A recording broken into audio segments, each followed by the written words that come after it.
I'm making a video to show exactly what I did with the editing of the video and the audio, and I'm going to open up the audio section.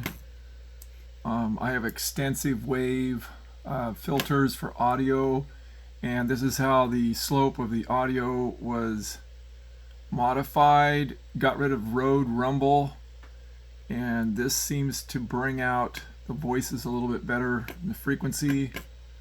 And then we go over here to the Ultra Maximizer, and this brings up the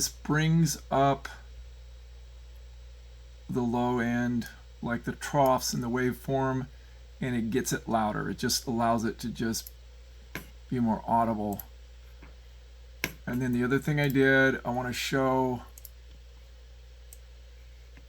if we go through here, you see these quick abrupt changes. And this right here, that's my volume. You can see it right there, item volume. And I tried to get the audible. Okay, so the thing is, we got people that are 50 feet, 100 feet away from the camera's microphone. And so I'm boosting this as loud as possible without overdriving the sound. And I'm going to play this to show. You'll hear crickets continually, which will give you an idea that the sound, give you an understanding that the sound is not broken. And that these sections where you see these jump cuts are simply right here. If I would have left this alone, that's going to cause this to mute because it's going to overdrive. So these parts that were really loud are turned down, and then the background where you hear the crickets really loud, that's where it's been turned up. And when I do that, I can hear the footsteps crunching down the gravel road, which is very important because if you listen very carefully, anybody walking down that gravel road,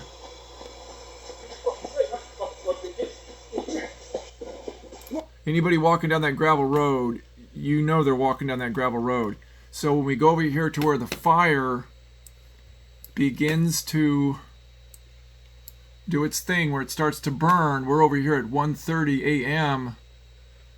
and I'm hearing stuff on the gravel road, but I'm not hearing somebody walk a great distance. Like they stepped they took a couple steps down long, and then I hear what sounds like, because I turned it up so loud, it sounds like a coffee can.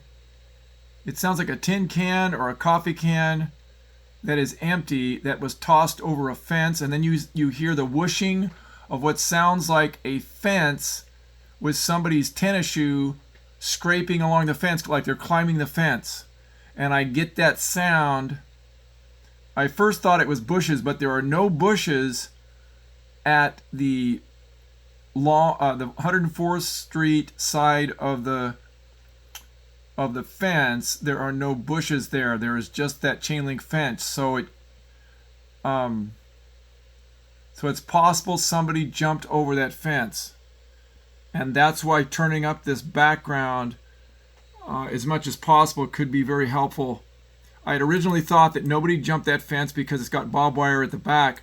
But what I didn't realize is that if somebody's really desperate to burn that little shack down, and he's not from the house that's on that property, he would jump the fence in the front because it's easy to access from the front.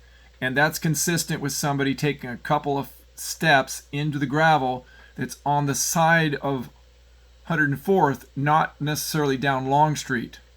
Okay, so I want to make that emphasis, and I've got everything logged, and there is just listen very carefully when you're watching this video. I've turned the audio up, and you will hear, like right here, you will hear the sound of a sound heard here, coffee tin can sound hitting the ground, tossed over fence, rustling in the grass, or chain link fence being climbed. Sound of footsteps in gravel, footsteps on gravel. Now that's very critical, because where are you going to look to see who is responsible? Is it someone inside the house? Was it those people that were fighting? And the other thing that was, I think, important is the time between when a car went down Long Street westbound and at no time stopped, and you'll see the reflection of the headlights illuminating this fence, and you'll see that it's in constant motion, and that's how I know nobody stops. Okay, that guy didn't stop to do anything. And then there's a big break in time between the time that the car went down the street and then all of these little sounds of someone like jumping the fence, throwing a tin can. You hear that, you definitely hear what sounds like a coffee can empty hitting the ground where it was a grassy area. And that is heard just before you start to see the flames come up. And I've got that all logged here on my timeline, but what you're going to get is just the audio in this video.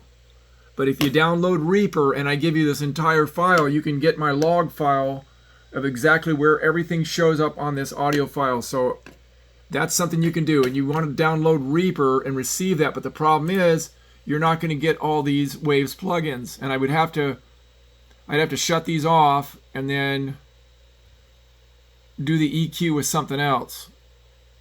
Unless you bought the Waves loud maximizer and then this Fab filter, and that's something you probably don't want to purchase. But anyway, that's what I want added into this video, because I believe this is going to give you clues as to where to look to determine who started that fire.